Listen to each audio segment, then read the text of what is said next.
koderna som gör att den här är fullt användbar för militärt bruk. Pilgrim V11 är en medelstor militär drönare. Den är tillräckligt stor för att montera den typ av spränghuvuden som vi fann i Göteborg. Alle er klar over, at vi står over for et muligt angreb. Mistanken om, at hun er vendt, handler ikke bare om, at de har haft sex. Vi kan også se på hende her, at hun virker mere afslappet, mindre anspændt. Et lille smil til ham. Hun virker tryg. Al-Shishani, han är internationellt efterlyst. Så det vi måste fokusera på, det är vad deras mål är. Och med Simone, hur går det med henne? Du ska ju snacka med henne idag. Vi känner inte någon där, Simone. Rapporten om det som hände i Jordanien. Tror du inte det fanns några officiella dokument? Det här är de inofficiella dokumenten från Must. När det här är över, då skulle jag vilja ha ett samtal med dig om din framtid. We need her to get the drone in the air. After that, we don't leave any traces behind. We've been compromised. Somebody's been into the flight. Kan du gå härifrån? Gå. Alt tyder på, at deres mål er det noget, der skal holdes blandt de nordiske forsvarsministre i morgen. Kan du love mig, at vi kommer til at overleve det her?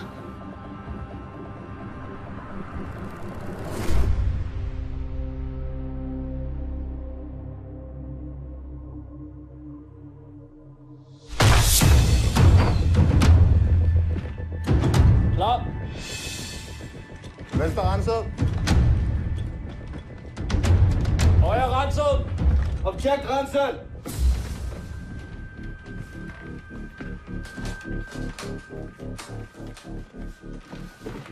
Leta efter handskrivna lappar. Hon har meddelat sig via binär kod tidigare.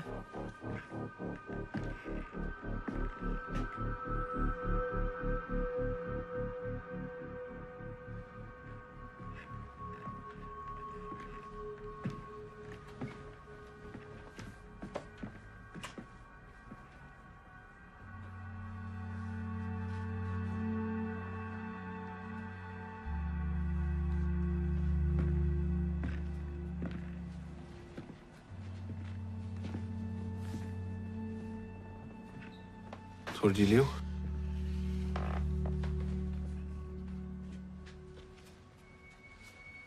Ja, det tror jag. Men bara tills drönaren är klar.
The boy, he needs to go to the toilet.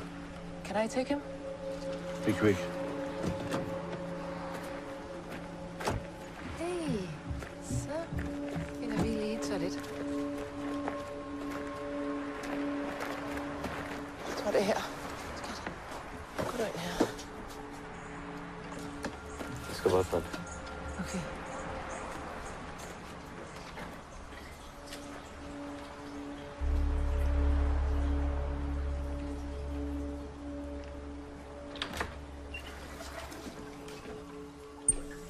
Hvorfor kan jeg ikke køre med dig?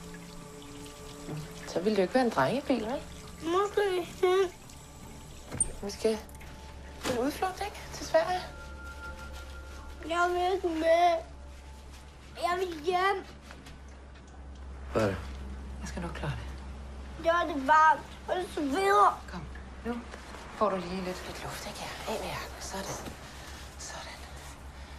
Jeg ved godt, det ikke er særlig sjovt, det her.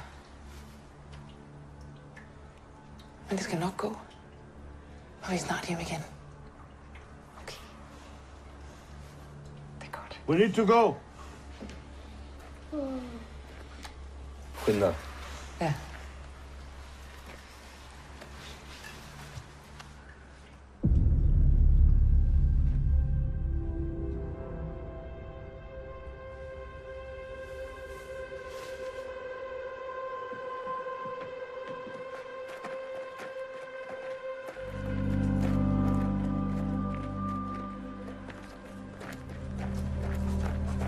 Vi ses lige om lidt.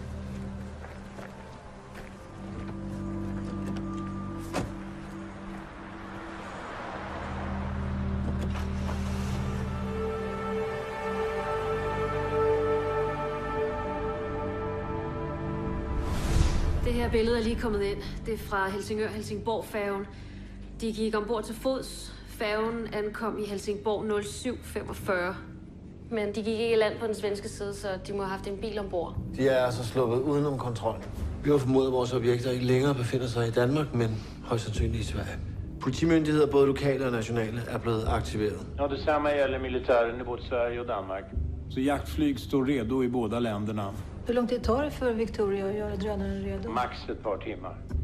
Og de har sagt, at dronen befinder sig et par timer fra København, hvis vi kan stole på den information.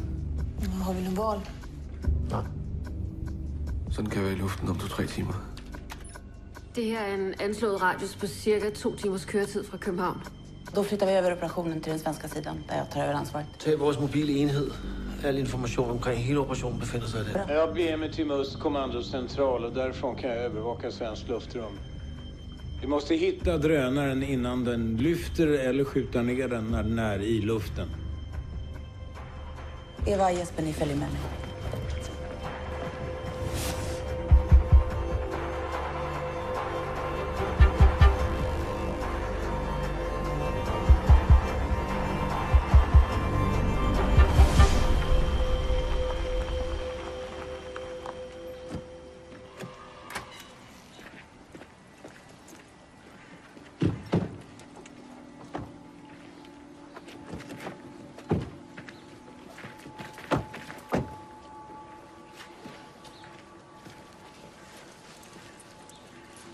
I to. Følg med mig.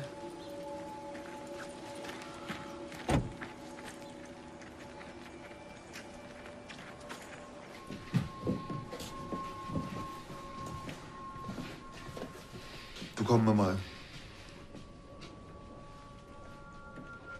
Drengen bliver her. Må jeg lige få 2 minutter?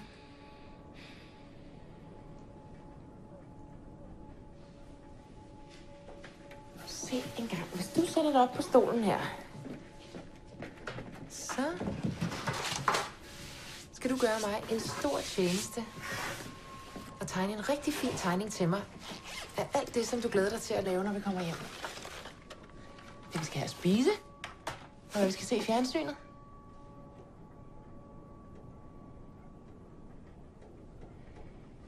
Jeg skal lige hjælpe Ira og de andre med at lave noget arbejde, men så kommer jeg og henter dig, ikke?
There has been a change of plans.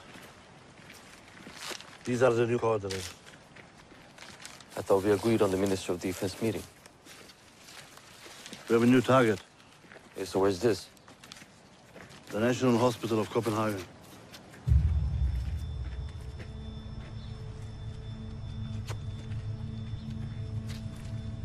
There's a problem? The ones that we were going after are the people at that meeting. Should we hit an empty building? No. It's just everything we've done so far has been to be able to go after those who's responsible. But people in the hospital, they're not guilty. Was Molly and Alexander guilty? No, Hey, I make the rules. You have a problem with that? No. Let me know when the drone is ready.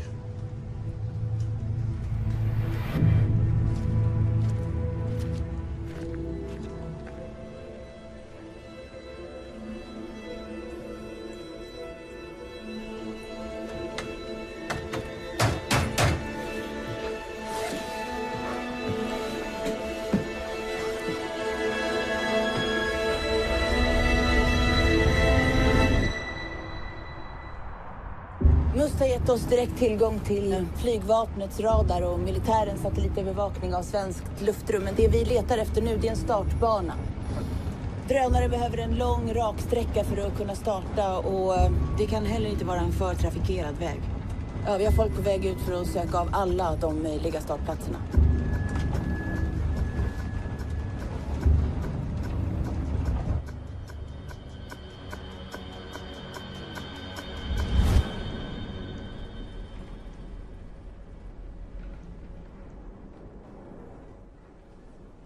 Okej.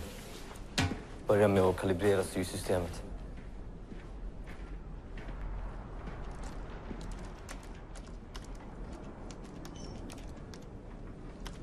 Vad gör du nu? Jeg indtaster startkoordinaterne. Hvad med koordinaterne til målet? De får du sen. En fuldarmeret pilgrim V11 med en rækkevidde på 200 kilometer. Så kan I ramme mål i både Danmark og Sverige.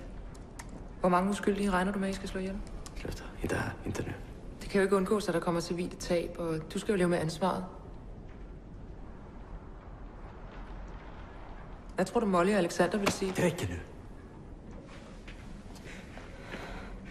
Nämna aldrig deras namn igen.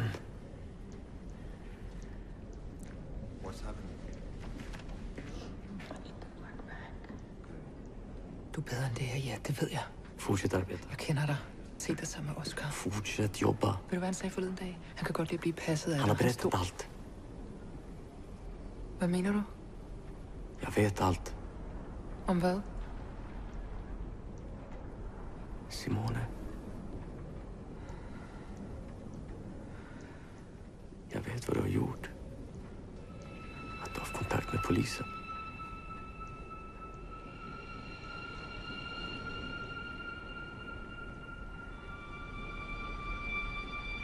Hvad skulle jeg ellers have gjort? Fortsätt jobba.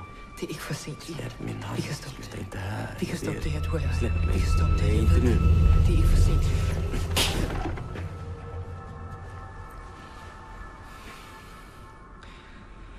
Problems?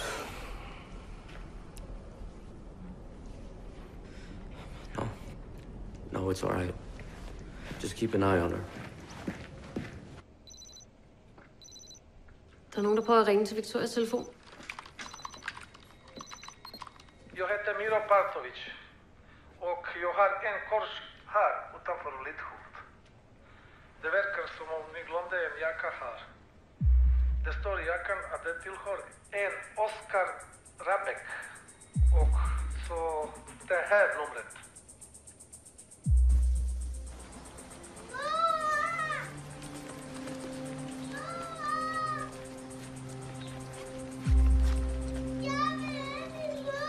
Hey, what's up? The boy's hysterical, so I'm gonna calm him down. No. We need him cautious to control her, okay? I'll make him stop.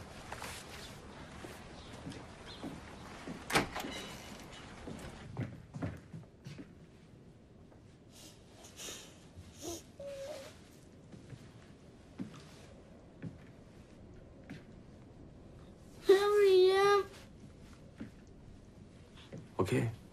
Jag saknar min mor. Var är din mor? Hon är snart klar. Vet du vad? Då är vi färdiga här.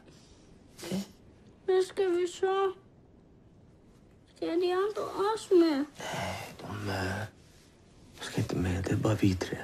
Okej? Tillsammans.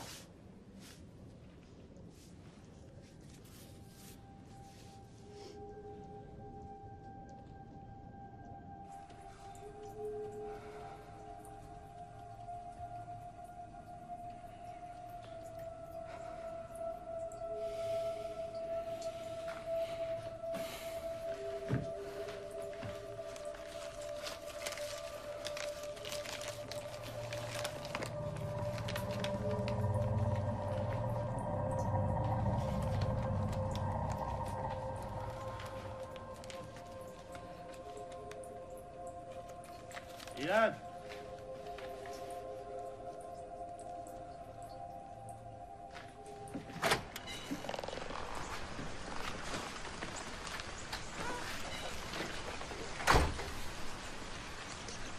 What's the problem?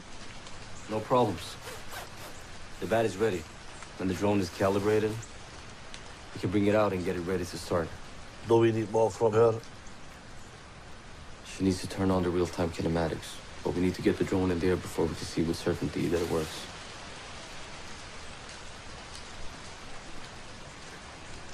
Let me know when it's done. Then we get rid of her. Hey. Let me do it. She trusts me.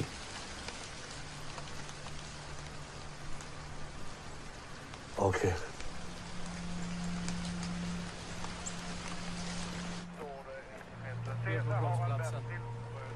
Min fru brukar komma förmiddagen, så vi tar en kopp kaffe. Så det har hänt ungefär samtidigt. Såg du dem? Nej, jag såg dem aldrig. Men 2 bilar. Någon sprang in i toaletten. De kom inte in. Nej, de var aldrig inne. Var hittade du jackan? Den hängde ju där inne, så jag undrade också hur kan de glömma bara så jackan? Har du någon övervakningskamera?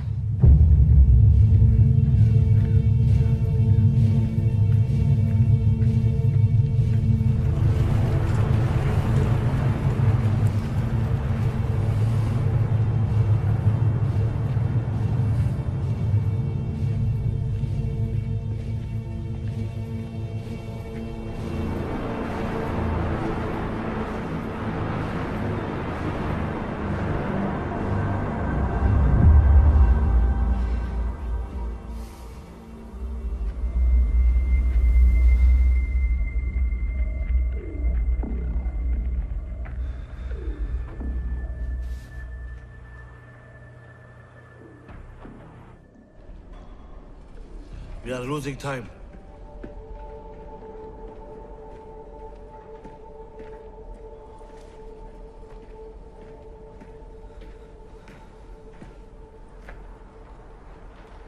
We need to get the drone in the air now.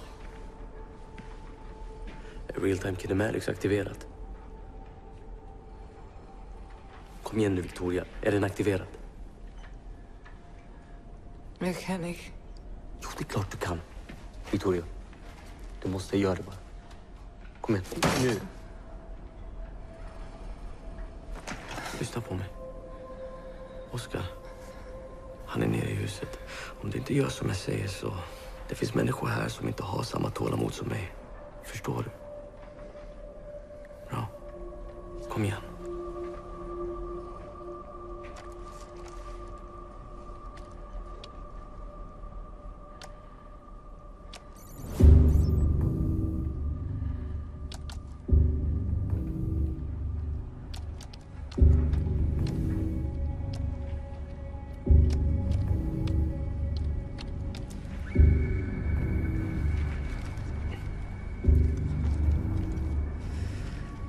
Koordinaterna till målet.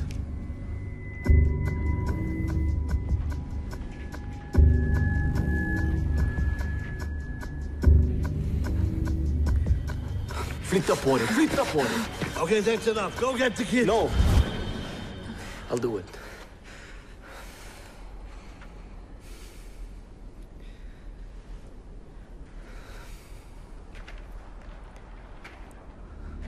Stay over there.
Vi måste försöka skjuta ner den. Våra stridsplan är i luften. De är där om 5 minuter. Ja, uppfattat. Hvis dronen er i luften, så er det ikke brug for Victoria. Har ni lokaliserat startplatsen? Någonstans vid gränsen mellan södra Halland och Småland. Inte långt från er. Vilka har vi kvar att söka av?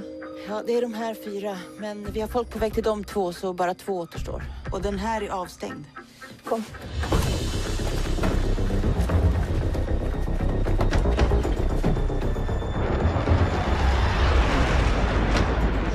Objektet synligt på radarn. Förbereder oss på slutobjektet. Now we make it drop.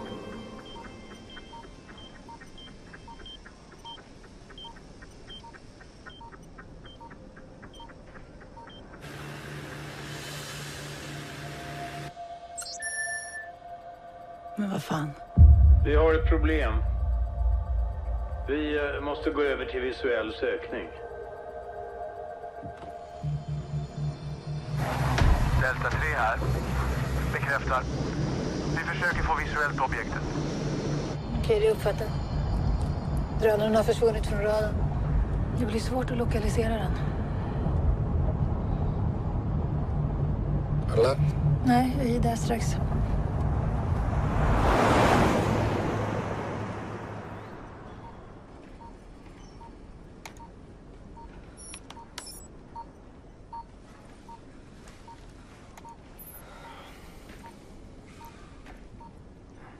It's working.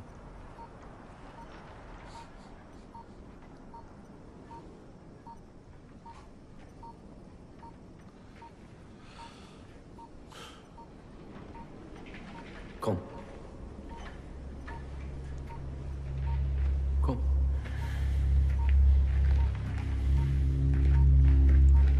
Wait.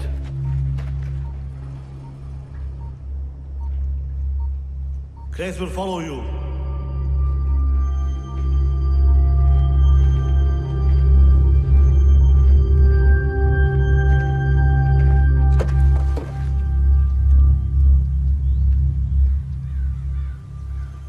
Det ska finnas några byggnader lite längre fram i skogen. Vi kollar dem.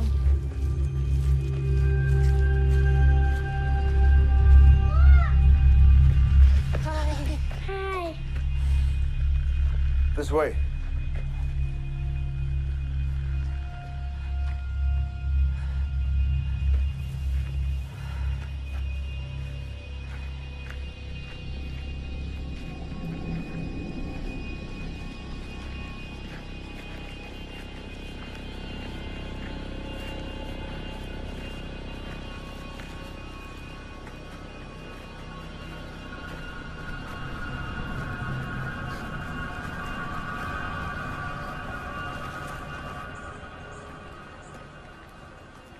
Hvor skal I hen?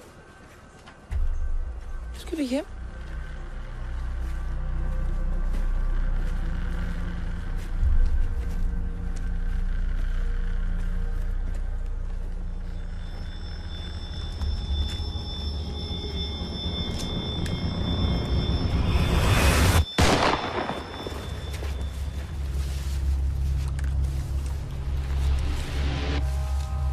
Här är skottlossningar. Vi behöver förstärkning.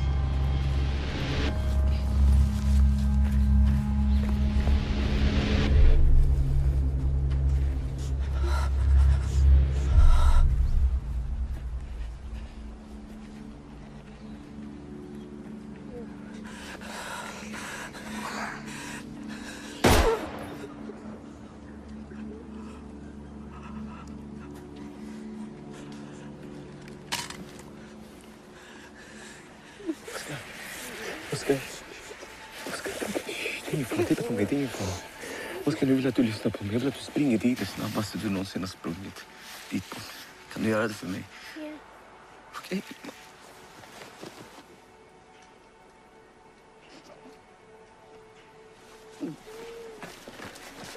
Kom med. Inger, kom nu med.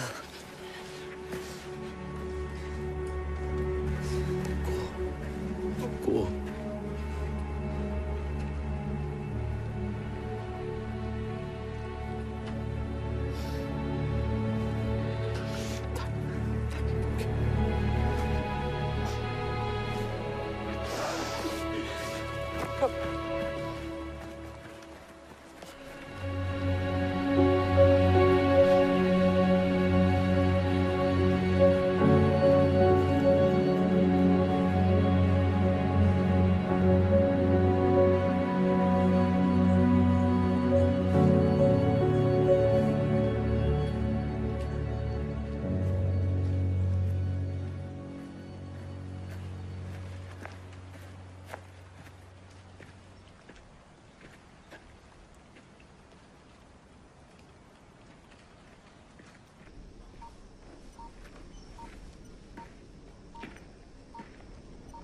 It's done.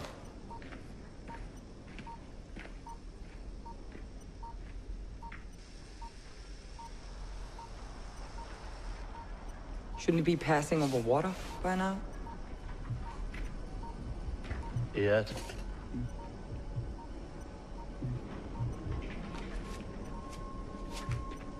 What is going on?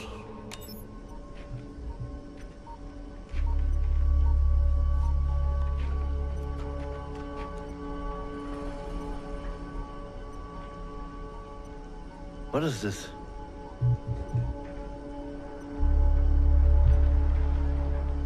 There must be something wrong with the program.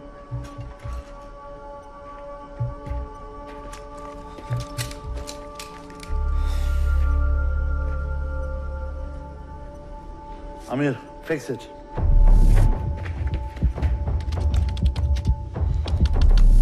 It's over. Amir, you won't make it. It's over. You don't have the time, you don't have the skills. Amir, you won't make it. It's locked. Amir. Shoot him.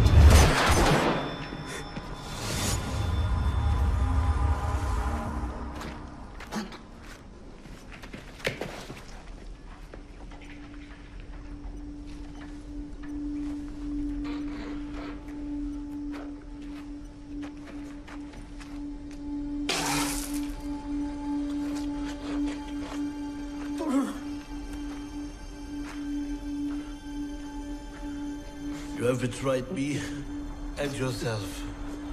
Why?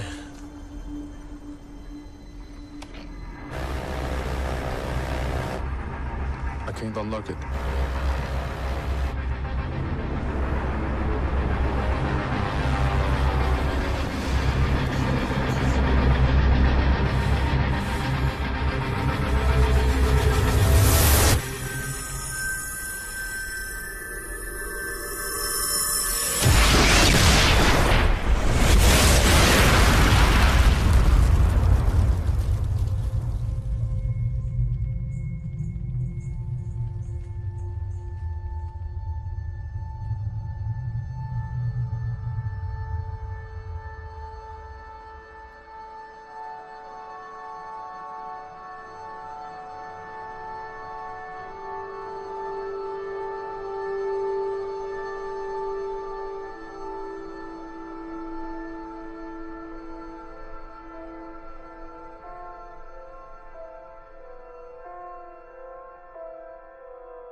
Svensk och dansk säkerhetspolis har tillsammans lyckats förhindra ett terrorangrepp.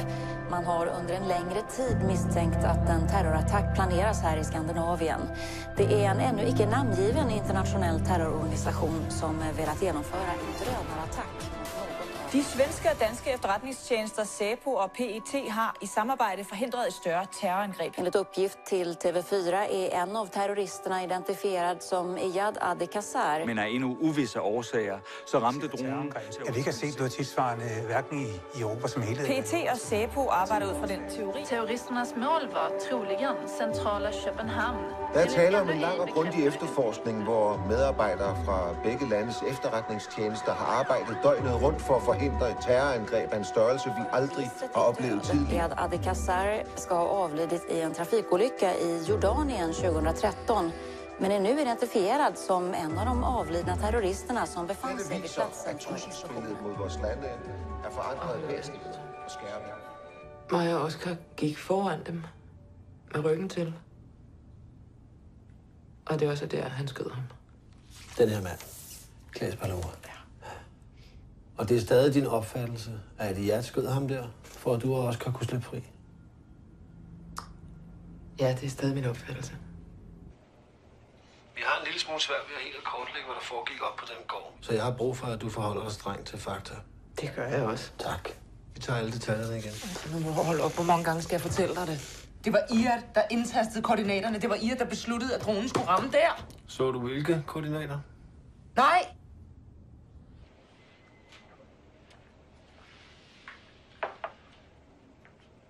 Identifikationen av kropparna är klar. Iyad Adekazar, Claes Palova, Johanna Malek, Amir Haddad, Al-Shishani, de är alla döda. Så reelt, så kunne det jo godt have været en teknisk fejl. Nej. Det kunne ikke have været en teknisk fejl.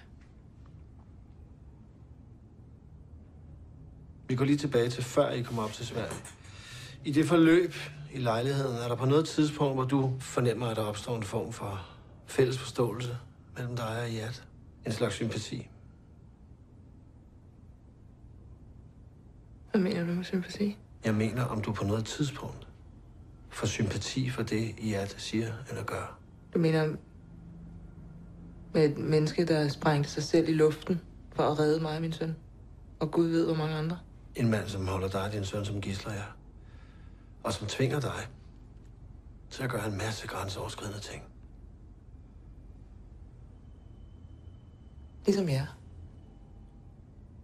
Hvad mener du med det?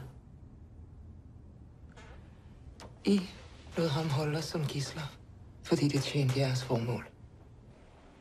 På intet tidspunkt var vi jeres prioritet.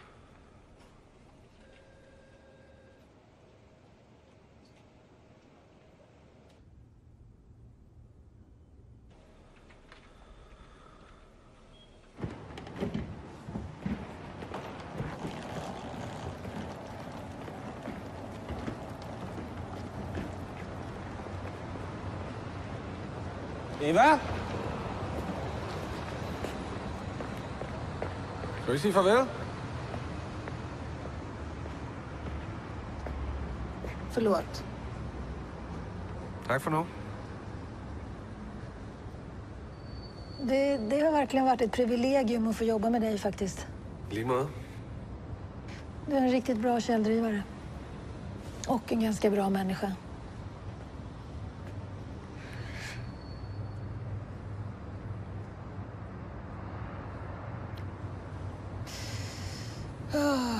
Min taxi. Ja. Pas på dig selv.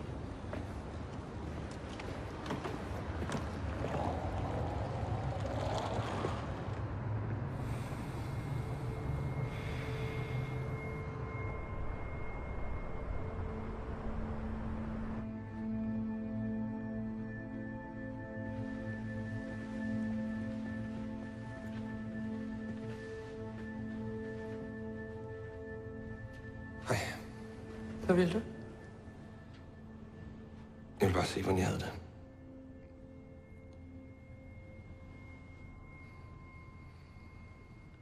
Hvordan tror du? Jeg er ked af, at vi ikke fik jer ud tidligere. Det skulle aldrig... Det skulle ikke have været kommet så vidt.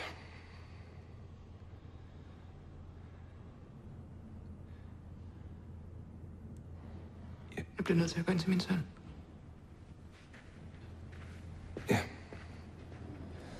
Pas på dig selv.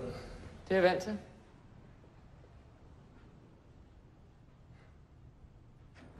Hvad så?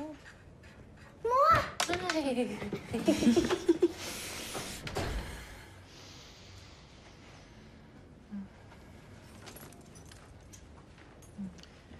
Så Oscar, så går jeg igen. Det var godt, du lige ville snakke med mig. Og det var rigtig sjovt at lege med dig.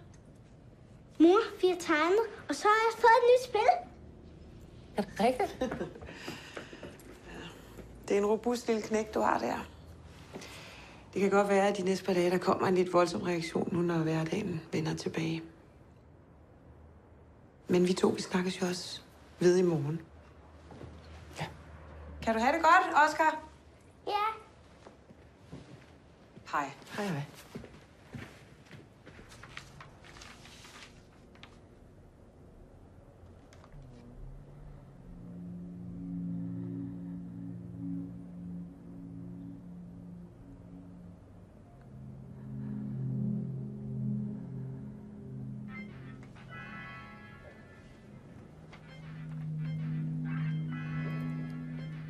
Det er det nye spil? Mm. Det er sørme en fin tegning, du har lavet. Tak. Er det dig og Iret? Mm. Hvad laver I? Vi dykker, og næste gang skal jeg lære mig at slå en krogle.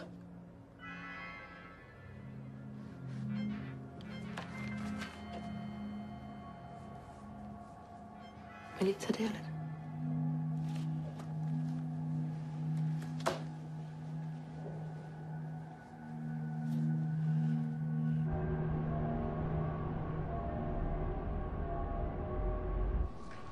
Varför ska du säga upp dig från Säpo nu?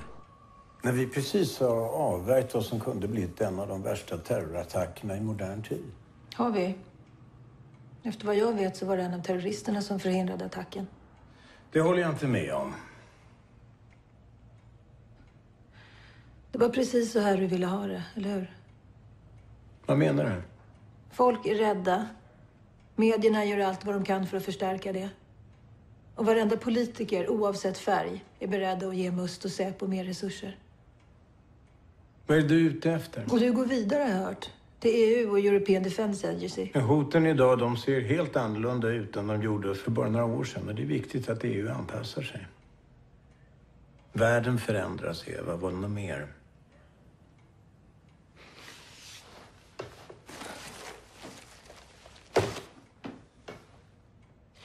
Du mörkade vad som hände med Iyad då Alexander och Molly Dahlin dödades. Du skapade terroristen Iyad Adikazar. Om du inte hade gjort det så hade det här kanske aldrig behövt hända. Det där är spekulationer. Du gjorde fel. Jag behöver inte din eller någon annans sympati för det jag gör. Jag sitter här för att fatta svåra beslut. Om det är rätt eller fel, det är helt ointressant. Det viktiga är att skydda vårt land och våra allierade.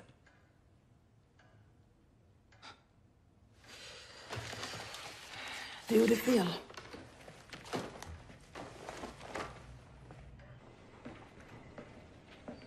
Så man skulle du ikke holde fri, du? Hvad? Jeg kom sgu til at kede mig. Hvad med din flygtningerestaurant? Kan de virkelig undvære deres ekspert i osmanske gryderetter? De vil være mexikansk nu. Tacos, quesadillas. Jeg tænkte på, hvordan ser det ud med PET's kildenet ude i Nordvest?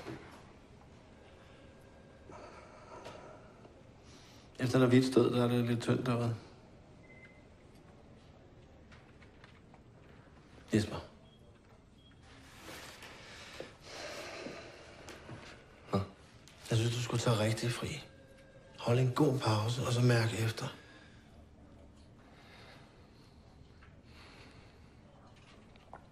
Det er det, jeg kan. Det er et vigtigt arbejde. Jeg er den bedste til det. Så du skulle også godt af at blive sagt imod en gang, mand.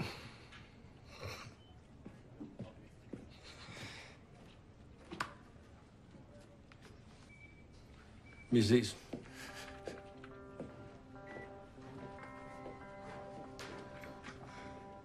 Skal vi finde nogle nye venner til dig?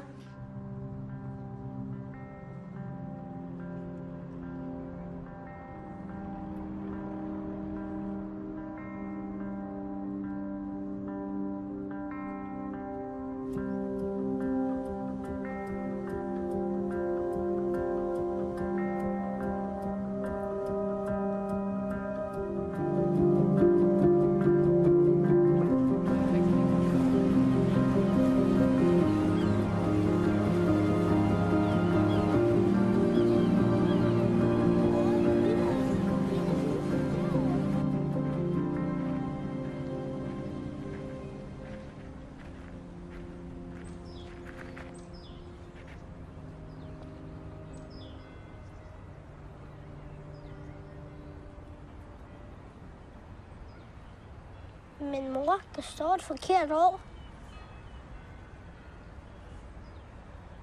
Ja. Kan man dø 2 gange? Nej, det kan man ikke. Men på en måde var det måske det, han gjorde.